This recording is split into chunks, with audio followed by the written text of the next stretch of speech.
Hello दोस्तों, कैसे हैं आप। आशा करता हूं अच्छे होंगे। दोस्तों, आज लेकर आए हैं आईपीसी के कुछ इम्पॉर्टेंट टॉपिक जो आपके लिए बहुत इम्पॉर्टेंट हैं, आपकी नॉलेज के लिए और ख़ासकर आपके एग्ज़ाम के लिए। चलिए स्टार्ट करते हैं अपना क्वेश्चन। पहला टॉपिक क्या है? पहला क्वेश्चन, उपहति। उपहति क्या होती है? हर्ट। आइए जानते हैं इसको।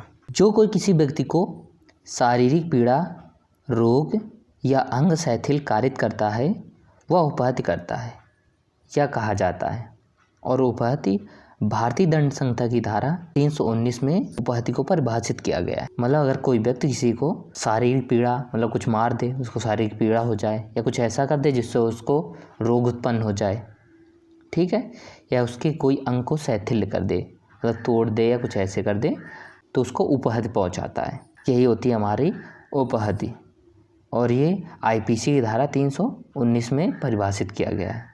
इस धारा को लागू होने के लिए यह आवश्यक नहीं कि चोट स्थायी प्रकृति हो, अर्थात चोट चाहे कितने भी कम समय के लिए क्यों ना हो, परंतु यदि वह शरीर के लिए पीड़ादायक है या इसके परिणाम स्वरूप शरीर के किसी भी अंग में स्थायी या अस्थायी रूप से शिथिलता आ जाती है तो उपहति या चोट कहलाती है। मतलब कोई अगर आपको चोट पहुंचा दे तो आप उसके ऊपर मुकदमा कर सकते हैं वो आईपीसी के धारा 319 के तहत, क्योंकि उसने आपको चोट या पीड़ा या अंग शिथिल। तो दोस्तों, आप समझ गए होंगे उपहति के बारे में।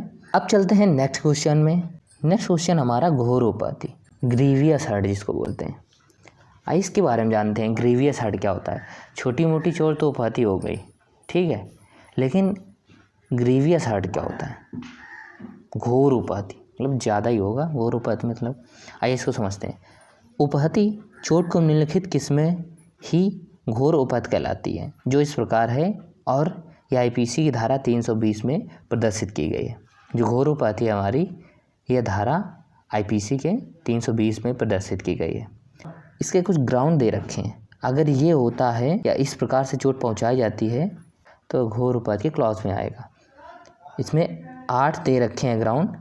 अगर ये 8 आप किसी के ऊपर करते हैं तो आपके ऊपर वो घोर उपहति का मुकदमा दायर कर सकता है। पहला क्या है? पुंसत्व हरण। दूसरा क्या है? दोनों में से किसी नेत्र की दृष्टि का स्थायी विच्छेदन कर देना, किसी की आँख फोड़ देना। तीसरा क्या है? दोनों में से किसी की कान की श्रवण शक्ति को स्थायी विच्छेद कर देना।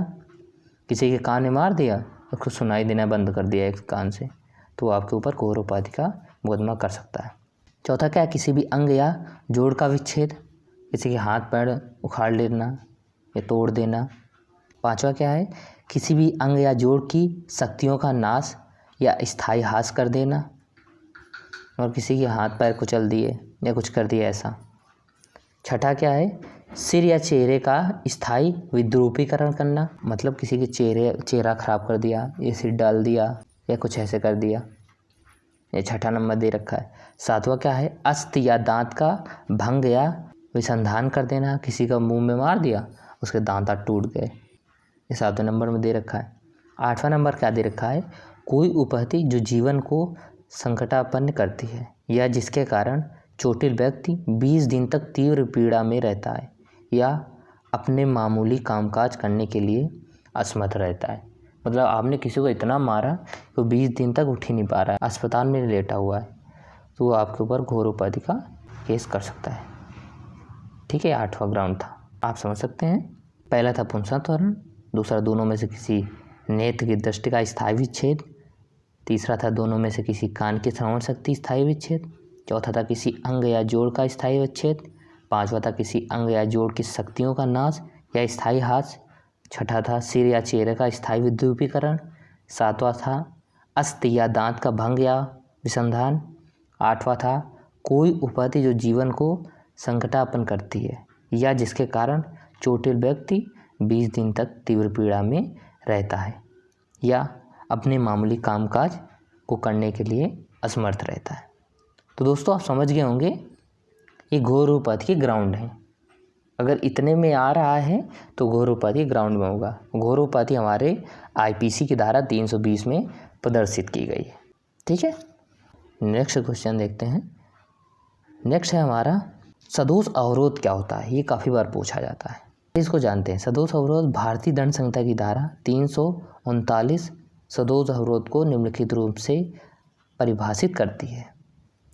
जो कोई किसी व्यक्ति को स्वेच्छा ऐसी बाधा में डालता है कि उस व्यक्ति को उस दिशा में जिसमें उस व्यक्ति को जाने का अधिकार है जाने से निवारित कर दे, वह उस व्यक्ति का सदोष अवरोध करता है, यह कहा जाता है। जैसे कि आपके घर से रोड है, आप उस रोड में अपना गाड़ी आके खड़ी कर दे बीचों बीच। अब कोई दूसरा है तो उसको तो जाने का उस रोड से हक है, लेकिन आप अगर गाड़ी में बीचों बीच ऐसे गाड़ी लगा दी, उसको जाने नहीं दे रहे हैं, तो भाई ये तो आपने सदोष अवरोध का अपराध कर दिया। ठीक है, आप समझ गए होंगे। और ये 339 में दे रखा है। इसके कुछ अपवाद हैं, जैसे भूमि के या जल के ऐसे प्राइवेट मार्ग में बाधा डालना इसके संबंध में किसी व्यक्ति को सद्भावपूर्ण विश्वास है कि वहाँ बाधा डालने जिसके संबंध में किसी व्यक्ति को विधिपूर्ण अधिकार है, इस धारा के अर्थ के अंतर्गत अपराध नहीं है। देखते हैं, कायिक मार्ग में जिससे होकर जाने का या का अधिकार है, सद्भावपूर्वक या विश्वास न रखते हुए कि उसको मार्ग रोकने का अधिकार प्राप्त है, बाधा डालता या को जाने से तद्वारा रोक दिया जाता है, का या का सदोष अवरोध करता है। इसका मतलब है अगर किसी का राइट है वहाँ से जाने का या आने जाने का, आपके प्राइवेट जो जगह है आपकी है पर्सनल, उससे तो आप रोक सकते हैं, लेकिन जिसमें सबका अधिकार है उसमें आप नहीं रोक सकते। अगर रोकते हैं तो सदोष अवरोध का अपराध करते हैं। ठीक है, नेक्स्ट टॉपिक है हमारा सदोष परिरोध क्या होता है। क्वेश्चन नंबर 4 है, भारतीय दंड संहिता की धारा 340 में सदोष परिरोध को परिभाषित किया गया है। जब किसी व्यक्ति का सदोष अवरोध इस प्रकार किया गया हो कि वह निश्चित परिसीमा से जाने से प्रतिबंधित कर दिया गया है, तो उक्त व्यक्ति को इस प्रकार रोका जाना सदोष परिरोध कहा जाता है। जैसे या को दीवार से घिरे हुए स्थान में प्रवेश कराकर उसे ताला लगा देना, इस प्रकार यह दीवार की परिसीमा से परे किसी भी दिशा में नहीं जा सकता, का ने या को सदोष परिरोध किया है। मतलब ऐसा है, सदोष परिरोध क्या होता है, जैसे कि आपका कोई दोस्त है, आप उसको एक कमरे में ले गए और उसको कमरे के अंदर बंद कर दिया और ताला लगा दिया, अब वो कहीं जा नहीं सकता। ठीक है, तो आपने यहाँ पर सदोष परिरोध का अपराध किया है। और सदोष अवरोध में क्या था, एक निश्चित दिशा में जाने से रोकने के लिए, और सदोष परिरोध में क्या है, मतलब चारों तरफ से उसको बंद कर दिया, रोक दिया। यही हमारा सदोष परिरोध होता है। तो दोस्तों आशा करता हूँ आपको समझ में आया होगा, आपको काफ़ी नॉलेज हुई होगी। कैसा लगा वीडियो कमेंट करके ज़रूर बताइएगा। मिलते हैं नेक्स्ट इंटरेस्टिंग टॉपिक के साथ, तब तक के लिए धन्यवाद। जय हिंद, जय भारत।